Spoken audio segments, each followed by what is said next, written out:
Good morning friends. Today we are discuss about Indian geography. Let's start. Hindustan steel limited की स्थापना किसकी सहायता से की गई थी? ब्रिटेन की।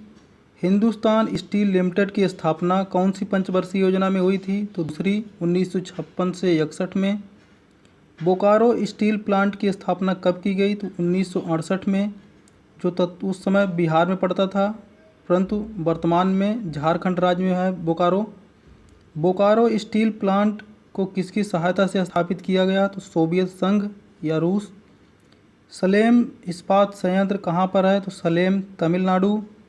सलेम इस्पात संयंत्र की स्थापना किस पंचवर्षीय योजना में हुई? तो चौथी 1969 से 74। विशाखापत्तनम इस्पात संयंत्र कहाँ है? तो आंध्र प्रदेश में। विशाखापत्तनम इस्पात संयंत्र की स्थापना कौन सी पंचवर्षीय योजना में हुई? चतुर्थ 1969 से 74 के बीच। विजयनगर इस्पात संयंत्र कहाँ पर स्थित है? तो होसपेट बेल्लारी जिला कर्नाटका में। विजयनगर इस्पात संयंत्र की स्थापना कौन सी पंचवर्षीय योजना में हुई? तो चतुर्थ 1969 से 74 में। सेल का पूरा नाम क्या है? तो steel authority of India. Steel authority of India की स्थापना कब हुई? तो 1974 में। वर्तमान समय में दुर्गापुर, राउरकेला, बोकारो, सलेम के कारखाने किस कंपनी के अंतर्गत हैं? तो स्टील अथॉरिटी ऑफ इंडिया।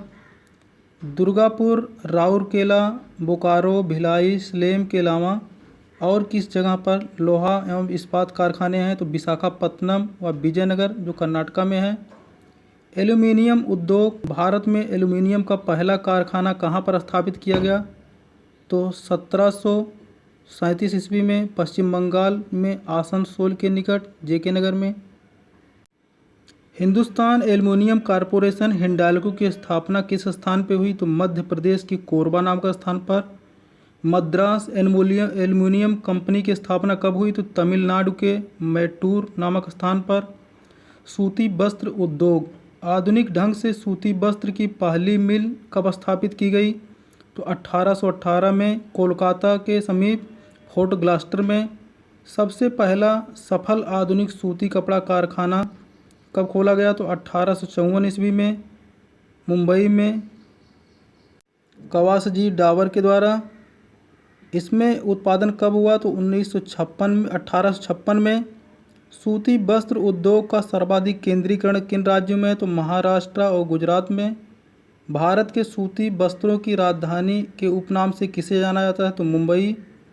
उत्तर भारत का मानचेस्टर किसे कहते हैं? तो कानपुर को। दक्षिण भारत का मानचेस्टर किसे कहते हैं? तो कोयम्बटूर को। भारत का बोस्टन किसे कहा जाता है? तो अहमदाबाद को। जूट उद्योग। जूट के रेशों के सामानों का निर्माण करने में भारत का विश्व में कौन सा स्थान है? तो प्रथम।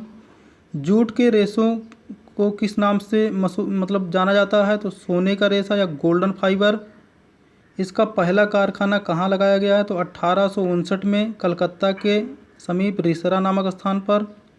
भारतीय जूट निगम की स्थापना कब की गई? तो 1971 ईस्वी में। भारत संपूर्ण विश्व के कितने प्रतिशत जूट के सामानों का निर्माण करता है? तो 35%। सर्वप्रथम जूट मिल किसने स्थापित की? तो जॉर्ज ऑकलैंड ने। भारत विभाजन के कारण कौन से उद्योग सबसे अधिक प्रभावित है? तो जूट और रुई के उद्योग। चीनी उद्योग। सर्वप्रथम चीनी मिल कहाँ स्थापित की गई? तो महरौर, बिहार में। भारत में चीनी मिलों की सर्वाधिक संख्या किस राज्य में है? तो उत्तर प्रदेश, लगभग 116 मिलें। सीमेंट उद्योग। विश्व में सबसे पहले आधुनिक रूप से सीमेंट का निर्माण किसने किया? तो 1824 ईस्वी में ब्रिटेन के पोर्टलैंड नामक स्थान पर। भारत में आधुनिक ढंग से सीमेंट बनाने का पहला कारखाना कहाँ लगाया गया? 1904 ईस्वी में मद्रास में, जो असफल रहा। इस कारखाने के बाद किस स्थान पर कारखाने की स्थापना की गई? तो 1912-13 ईस्वी की अवधि में Indian cement company limited, Gujarat के पोरबंदर नामक स्थान पर। इस कारखाने का उत्पादन जो शुरू हुआ 1914 में। एसोसिएट सीमेंट कंपनी की स्थापना 1936 में हुई। भारत में सबसे बड़ा सीमेंट उत्पादन जो होता राजस्थान में। कटनी उद्योग किसके लिए प्रसिद्ध? तो सीमेंट उद्योग के लिए। Please share and subscribe my channel. Thanks for watching. Thanks.